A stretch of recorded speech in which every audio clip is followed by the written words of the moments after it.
the iHeartRadio app.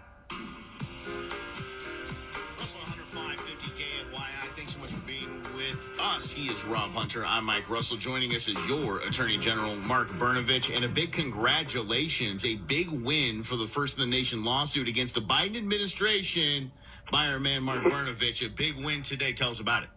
Oh, it's Friday, too, so hopefully everyone's popping some adult beverages at this point. But, you know, we've talked about this. As you know, there was multiple lawsuits we've been involved in, including the First in the Nation lawsuit challenging the vaccine mandates.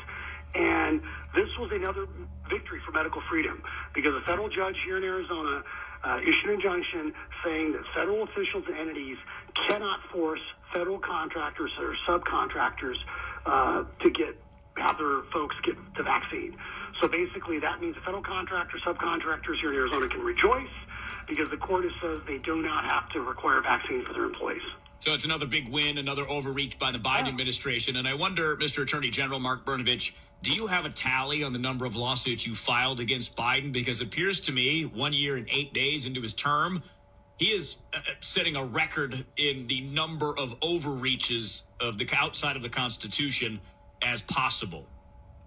Yeah, it's absolutely crazy when you think about it. Just let's look at the vaccine mandates, which we challenged several lawsuits, several constitutional grounds. You had the notion that they wanted to have the federal employees get the vaccine. Now, the judge here didn't rule in our favor, but a judge in Texas did. So, you know, they was trying to have federal employees get the vaccine. You also had them saying federal contractors had to get the vaccine as a term of their contracts. The judge struck that down. The cases went to the Supreme Court just a couple of weeks ago. You had OSHA, the Biden administration, trying to promulgate rules that if you were any business, if you had more than 100 employees, that you had to require the vaccine. And obviously that got struck down. So, you know, we've seen this on multiple fronts now and that's just one issue, where the Biden administration is trying to get as many bites at the apple as they can. And as you know, we're also involved in all these lawsuits involving immigration. We're trying to secure our border, everything from trying to force the Biden administration to build the wall, the Remain in Mexico policy, to try to have them reinstitute deporting people that have been, ordered to be deported. So there's all these things that are going on right now in the court, and there's so many of them going on, but, I got to keep fighting. And one of the things you guys know about me, whether people agree with me or not, is I'm a straight shooter and I'm a fighter. And so there's a lot of people in politics, down at the Capitol that talk this, talk that, and then they don't do anything. They have some, consultant or something tell them to say, but at the end of the day, it's all about what are you doing? And I'm going to keep fighting for Arizona, and I'm going to keep fighting for federalism, because that's really what it's about. The states created the federal government.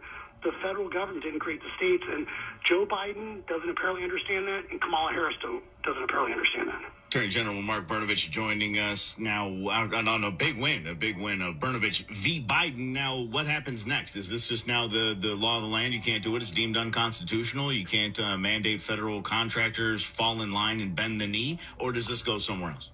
Well, the answer to that is we're not sure, because the Biden administration has the ability to appeal it, and we are in the Ninth Circuit, and, we've had this happen before where maybe we win a case, then the Ninth Circuit does something, and then we have to appeal to the U.S. Supreme Court.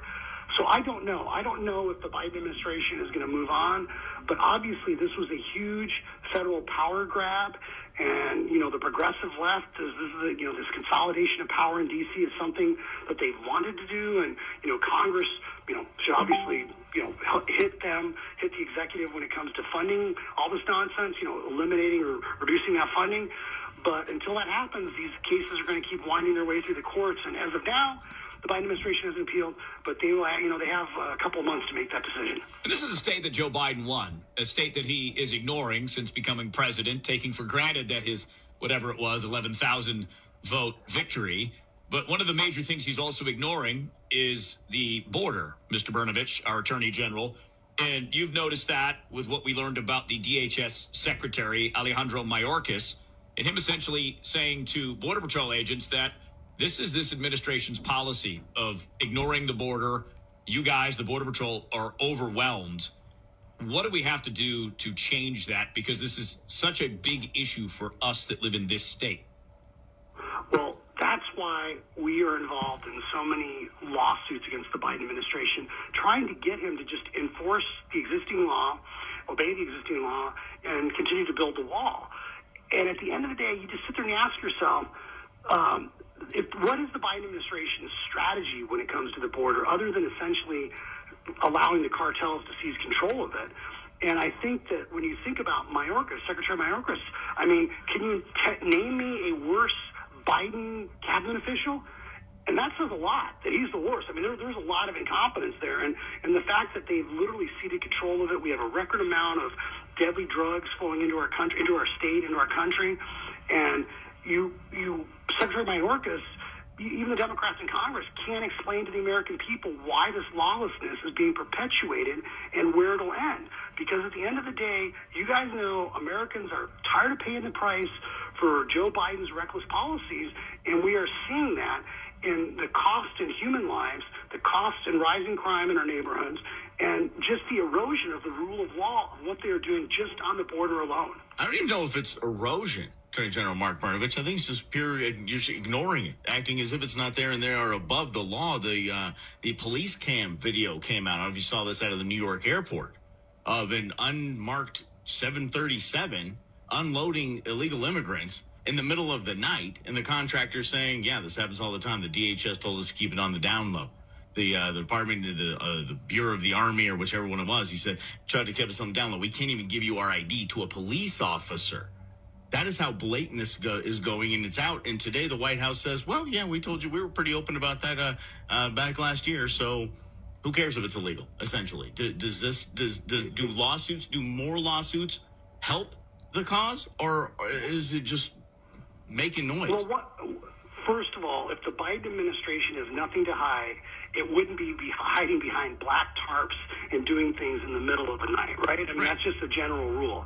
And two, I think that when you just hardworking Arizona taxpayers are saying to themselves, like, wait a minute, if you're unmasked, you're viewed with hostile suspicion, and people are asking you your vaccine status, all this other stuff, but migrants meanwhile are being greeted with free flights and free hotel rooms. I mean, it's just really mind-boggling. And I think really at the end of the day, one of my big tools in my toolbox is lawsuits trying to draw attention to this, trying to keep saying how dangerous this is for our country and how it's a serious problem that we're going to suffer the consequences for at least another decade now because of what the Biden administration is doing and failing to do. And it does break my heart as someone who's a first-generation American himself that people come to this country because the rule of law means something. And we are seeing it shredded in the process. And I think this is one of the things about the progressive left. What they don't understand is they have their own agenda. This is all this neo-Marxist stuff. They want to kind of destroy the fabric of our society. But, I still, people like my mom and her friends that are, all came here from foreign countries, Eastern Europe, Poland, Yugoslavia, Hungary, they don't like what's going on. They don't like the fact that people are coming here and getting to the front of the line, or that people are getting government benefits when past waves of immigrants didn't have that same experience. And so we have to recognize that the rule of law is important, and it has to mean something. And there's nothing inherently wrong, with people wanting to come to this country. I mean, we'll have a problem. We don't have people wanting to come in.